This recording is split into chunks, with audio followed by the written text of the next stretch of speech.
وَلَقَدْ يَسَّرْنَا الْقُرْآنَ لِلذِّكْرِ فَهَلْ مِن مُّدَّكِرٍ بسم الله الرحمن الرحيم حرمت عليكم أمهاتكم وبناتكم وأخواتكم وعماتكم وخالاتكم وبنات الأخ وبنات الأخت وأمهاتكم اللاتي أرضعنكم وأخواتكم من الرضاعة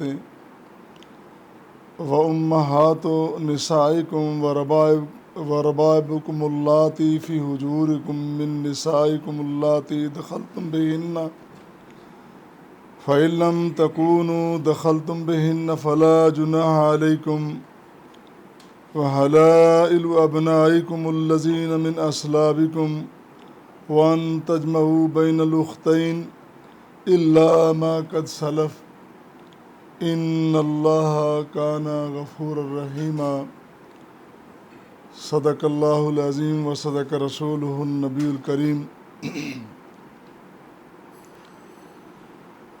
اللہ کی حمد و ثنا اور پیغمبر آخر الزمان جناب سیدنا محمد مصطفیٰ صلی اللہ علیہ وآلہ وسلم پر بے شمار بے حساب درود و سلام کے بعد آج اللہ کے فضل و کرم سے سورہ نساء کی آیت مبارکہ نمبر 23 جس کے حساب سے چوتھا پارہ مکمل ہو رہا ہے اور چوتھے پارے کی آخری آیہ مبارکہ جس میں بڑے اہم مسائل جو صرف ایک دور کے نہیں ہر دور کے مسائل ہیں، قیامت تک آنے والی نسل انسانی کو وہ مسائل پیش آ رہے ہیں، ان مسائل کا تذکرہ اللہ تعالیٰ نے بڑی وضاحت کے ساتھ پھر حدیث نبوی صلی اللہ علیہ وسلم پوری تشریح اور تفسیر اس کی موجود ہے۔ بس تھوڑی سی توجہ کی ضرورت ہے، اگر اللہ تعالیٰ ہمیں عطا فرما دیں۔ گزشتہ آیات مبارکہ میں ایک مضمون بیان ہوا وراثت کا اور پھر حسن معاشرت کا، پھر حق مہر کیا ہے، اس کے حقوق و فرائض کیا ہیں، اور پھر خاص کر اس ظلم کی نفی کی گئی جو پیغمبر کریم صلی اللہ علیہ وسلم کی تشریف آوری سے پہلے معاشرے میں بڑے شد و مد سے ہو رہا تھا۔ وہ یہ تھا کہ نسل انسانیت اتنی پستی میں گری ہوئی کہ بیٹا اپنی سوتیلی ماں کو بیوی بنا لیتا ہے۔ قرآن نے کہا کہ وَلَا تَنْكِحُوا مَا نَكَحَ آبَاؤُكُم مِّنَ النِّسَاءِ، خبردار جو عورتیں تمہارے باپ کے نکاح میں آ جائیں ان کے ساتھ کبھی نکاح نہ کرنا، یہ رشتہ ان کے ساتھ استوار نہ کرنا۔ اسی طرح آج کی زیر مطالعہ آیت مبارکہ میں بڑی اہم ترین بات بیان کی گئی کہ وہ رشتے بیان کر دیے کہ جن رشتوں کے ساتھ نکاح نہیں ہو سکتا۔ پچھلی آیت مبارکہ میں صرف اتنی بات کہی کہ آپ کے جو والدین، خاص کر جو والد ہیں، باپ ہیں، اس کے نکاح میں جو عورتیں آ جائیں، تمہاری سگی ماں ہو یا ستیلی ماں ہو، اس سے نکاح نہیں ہو سکتا۔ اور یہاں وہ تمام تر رشتے بیان کر دیے جن کے ساتھ نکاح کرنا حرام ہے۔ قرآن نے لفظ استعمال کیا حرمت، تم پر حرام کر دی گئیں، اور وہ 7 نسبی رشتے ہیں اور 7 رضائی رشتے ہیں، 4 سسرالی رشتے ہیں۔ وہ عورتیں 7 رشتوں میں نسبی جن کے ساتھ تعلق ہے، جن کے ساتھ رضائی تعلق ہے، جن کے ساتھ سسرالی تعلق ہے، جس طرح فرمایا کہ حرمت علیکم امہاتکم،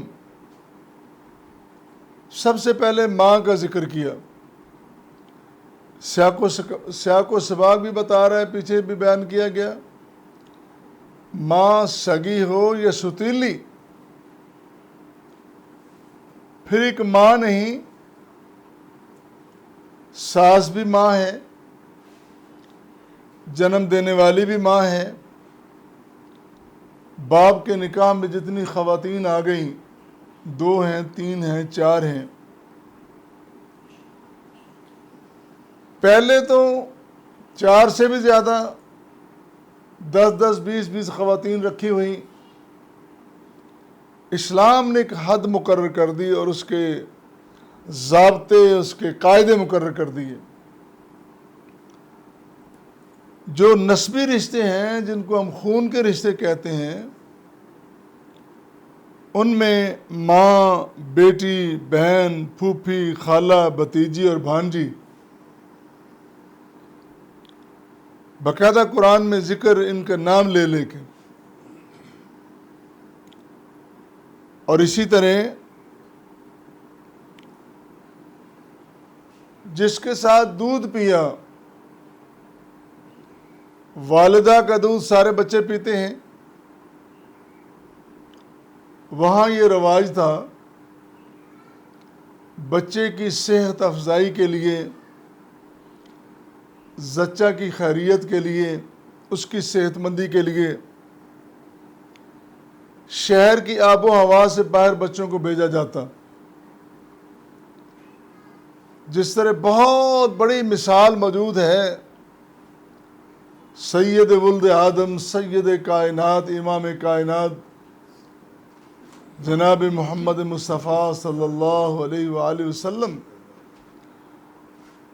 آپ کو بھی رضاعت کے لیے، دودھ پلانے کے لیے باہر بھیجا گیا، اور جہاں جہاں سے گزرے وہ مقامات، اور جس کی سعادت، جس کو سعادت ملی خدمت کی، ان سب کے پھر نصیبے بلند ہوتے چلے گئے۔ آج حضرت حلیمہ سعدیہ کا جب ہم نام لیتے ہیں تو کتنے احترام سے لیتے ہیں، اس لیے کہ انہوں نے نبی کریم صلی اللہ علیہ وسلم کو دودھ پلایا ہے اور ان کی پرورش میں آپ رہے۔ تو وہ جو رشتے ہیں، جس طرح نسبی رشتے ہیں، اس طرح رضائی رشتے بھی، وہ بھی حرام ہیں۔ اللہ واللہ،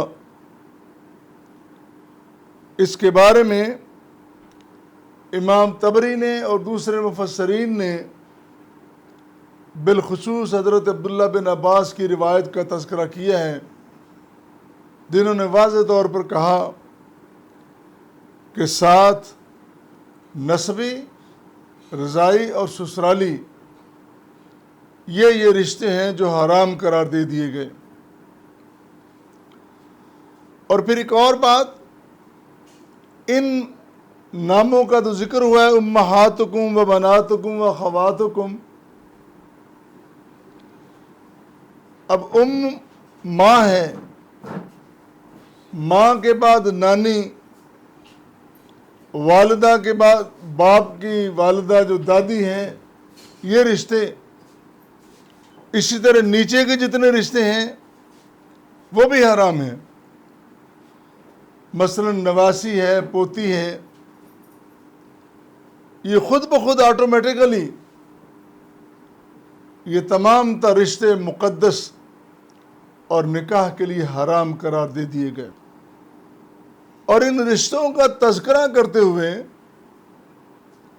اللہ تعالیٰ نے پہلے امہاتکم کہا ہے.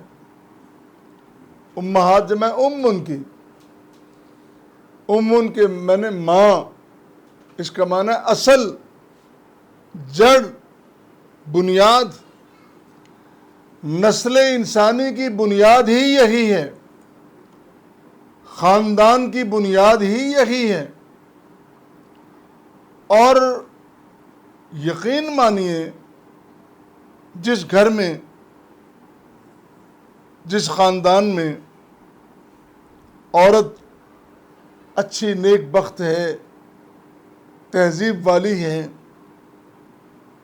اچھی بیوی ہے، اچھی ماں ہے، اس خاندان کو دنیا کی کوئی طاقت پستیوں کی طرف نہیں لے جا سکتی، وہ بلندیوں کی طرف ہے. اس کو بہترین خزانہ قرار دیا گیا. اور اگر آپ معاشرے کو بنانا چاہتے ہیں، تاریخ سنوارنا چاہتے ہیں، قوم کو بنانا چاہتے ہیں، تو لڑکی کی، بیٹی کی تربیت کیجئے. وہ جہاں جائے گی، جس منصب پہ جائے گی، وہ بیوی ہوگی، وہ ماں ہوگی، وہ بہترین معاشرہ تیار کرے گی. آج ہم نے تمام تر نعرے لگا لیے آزادی کے، حقوق کی بات ہم نے ہر جگہ کر لی، لیکن ذمہ داریوں کی بات کوئی نہیں کرتا. قرآن کریم نے کہا وَأُمَّهَاتُكُمُ اللَّاتِي أَرْضَعْنَكُمْ وَأَخَوَاتُكُم مِّنَ الرَّضَاعِ. یاد رکھو جس طرح نسبی رشتے 7 گنوائے گئے، اسی طرح وہ ماں جس کا تم نے دودھ پیا ہے، جس نے تمہاری زندگی کی بنیاد رکھی ہے،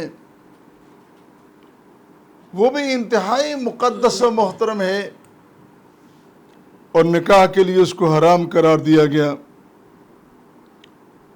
پھر اسی طرح ام المومنین سیدہ عائشہ رضی اللہ تعالی عنہ بیان کرتی ہیں کہ نبی کریم صلی اللہ علیہ وسلم نے فرمایا، صحیح بخاری کی روایت ہے، علامہ ابن کثیر اور دوسرے مفسرین نے اس کو نقل کیا ہے، فرمایا ان رضا تحرم ما تحرم الولادہ. ولادت، پیدائش کے بعد جو رشتے مقدس اور محترم بنتے ہیں، دودھ پینے کے ساتھ بھی وہ رشتے وہی سارے کے سارے مقدس و محترم ہوتے ہیں اور نکاح کے لیے حرام ہوتے ہیں. اسی طرح امام مسلم بہت بڑے محدث اپنی صحیح مسلم میں بیان کرتے ہیں، روایت نقل کرتے ہیں، فرمایا رسول کریم صلی اللہ علیہ وسلم نے یحرم من الرضاع ما یحرم من النسب. نسب جن رشتوں کو نکاح کے لیے حرام قرار دیتا ہے، دودھ پینا، رضاعت، وہ بھی ان تمام رشتوں کو حرام قرار دیتی ہے. اس کے ساتھ یہ بات ہمیں ذہن میں رکھنا ہوگی، اسلام کی بطور خاص خوبی ہے، اسلام کا حسن ہے، اسلام نے ان رشتوں کو مقدس بنا کر، محترم بنا کر یہ قرار دیا ہے تمہاری زندگی کے معاملات عدل، احسان اور انصاف پہ مبنی ہونے چاہیے۔ اگر زندگی سے عدل نکل گیا، کوئی چیز سلامت نہیں رہتی۔ ظلم معاشرے کو تباہ و برباد کر دیتا ہے۔ صحابہ کرام رضوان اللہ علیہم اجمعین، ان کی مثالیں موجود ہیں۔ اگر کسی صحابی کو بعد میں اس رشتے کا پتہ چلا، مثال کے طور پر ایک شخص نے شادی کر لی، اس کو نہیں پتا کہ میرا اس کے ساتھ رضائی رشتہ ہے، نہیں خبر ملی، بتایا نہیں گیا، والدین نے نہیں بتایا، یہ کہیں اس کو خبر نہیں ملی، لڑکے نے شادی کر لی، تو بعد میں لڑکے کو یا لڑکی کو پتہ چلا کہ ہمارا تو آپس میں رضائی رشتہ ہے، انہوں نے فوراً اپنا رشتہ ختم کر دیا۔ وہ شخصیات، وہ عظیم شخصیات جو نبی کی صحبت میں آئیں، وہ اپنی زندگی نہیں جیتے تھے، ان کا جینا مرنا اللہ کے لیے، اللہ کے دین کے لیے تھا۔ عقبہ بن حارث رضی اللہ تعالیٰ عنہ،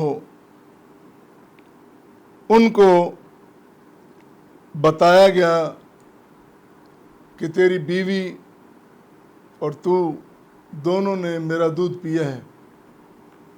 وہ حیران ہوئے، کہنے مجھے پتہ ہی نہیں ہے۔